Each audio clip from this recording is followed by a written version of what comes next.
नमस्कार, आप देख रहे हैं इन ब्लास्ट। इस चैनल को लाइक और सब्सक्राइब करें जिससे कि आपको देश और दुनिया की खबरें मिलती रहे। दुखीराम की मौत पर सपा ने बनाया मुद्दा। मृतक दुखीराम के आवास पर 22 सितंबर को शोक सभा करने का ऐलान।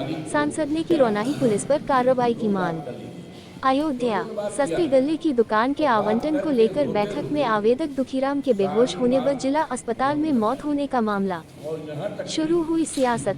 समाजवादी पार्टी ने बनाया मुद्दा। सांसद अवधेश प्रसाद ने की प्रेस वार्ता।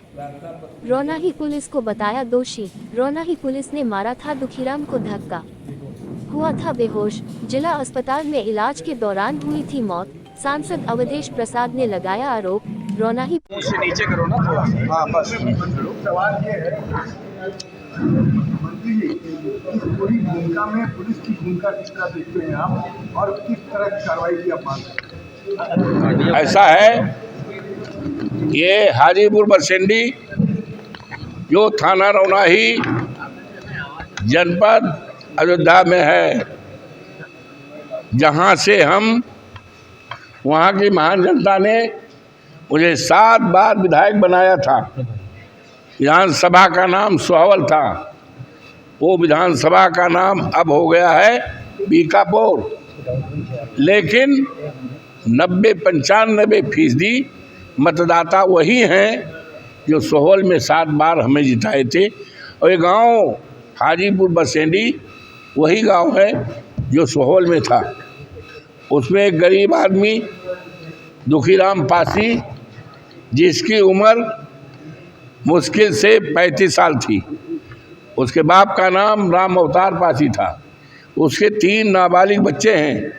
एक बेटी नाबालिग है 12 साल 13 साल की, एक बेटा 14-15 साल का, एक बेटा इसी तरह और नाबालिग। 3 नाबालिग बच्चे हैं। उसके रोटी रोजी का जीविकोपार्जन का कोई साधन नहीं। ये दुखीराम सब्जी की दुकान ठेला पर सब्जी खरीद करके गांव-गांव सब्जी बेचता था।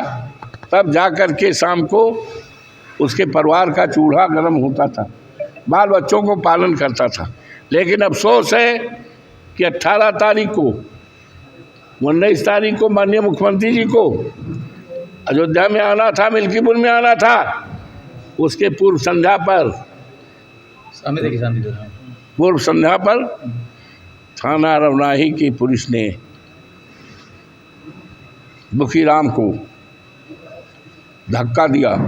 और उसका दोष केवल इतने था, उसने ये पूछा कि ये सामान्य सीट नहीं है, ये तो कोटा अनुसूचित जाति का था और सामान्य जाति के लिए कैसे हो गया।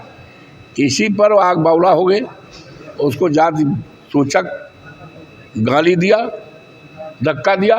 और उसके पहले एक पप्पू यादव नाम का विकलांग, जिसको 77-78% विकलांगता है, विकलांगता का उसका सर्टिफिकेट है, उसको टांग के पुलिस के लोगों ने बाहर फेंका था। और शेड्यूल कास्ट की महिलाओं को, लड़कियों को भद्दी जात सूचक गाली दे करके ये कहा इनको निकालो, इनको निकालो। ऐसे आ गई हैं। इनकी मंसूबा थी कि इनको निकाल दिया जाए और मनचाहे ढंग से किसी को कोटा दे दिया जाए। और इसी में ये घटना हुई। जब इसकी जानकारी हम लोगों को हुई, हमें हुई 19 तारीख को। रामचंद्र प्रधान हैं, ये है बगल में खड़े, इन्होंने सूचना दिया कि बहुत गजब हो गया है। हमने कहा क्या हो गया है? कहीं बसेडी का रो कर उसकी पत्नी ने, रो कर उसकी भौजाई ने, रो कर उसकी बेटी ने ये बयान दिया कि हमारे पिता, हमारे पति, हमारे परिवार के दुखीराम जिनका नाम था, उम्र 35 साल थी, आए थे वोट डालने अमरपुर में वोटे के समय। उन्होंने इतना कहा कि ये तो शेड्यूल कास्ट का कोटा था, सामान्य जात को कैसे हो गया।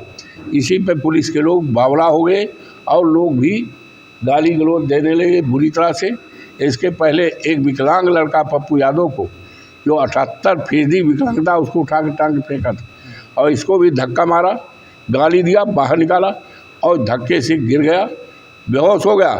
और बेहोशी हालत में गांव के लोग उसको ले आए अस्पताल में, जहां पर उसकी दर्दनाक मौत हो गई। ये बात पूरी तरह से उसकी पत्नी ने, जगमता ने लिखकर भी दिया है, हमारे पास भी कापी है, डीएम को भी लिख कर दिया है, पुलिस को भी मिल गया है और प्रेस के लोगों को मिल गई है। ये गंभीर मामला है, पुलिस पूरी तरह से दोषी है। इस मामले में मैं मांग करता हूँ तत्काल उसके जगमता के प्रार्थना पत्र पर कार्रवाई की जाए, रिपोर्ट लिख करके कार्रवाई की जाए और पीड़ित परिवार को कम से कम 50 लाख रुपए का हर्जाना किया जाए। उसके एक पत्नी को सरकारी नौकरी दी जाए और कोटा दिया जाए, कोटा गांव के लोगों को राज किया जाए। ये सारी बातें हैं।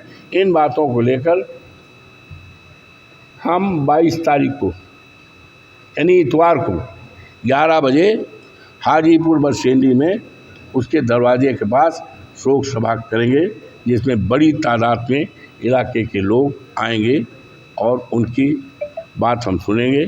और ये मामला गंभीर है, इसको गंभीरतापूर्वक लेकर के हम कार्रवाई करेंगे। सरकार दोषी है। अगर इसमें कार्रवाई नहीं होती तो समाजवादी पार्टी का क्या है?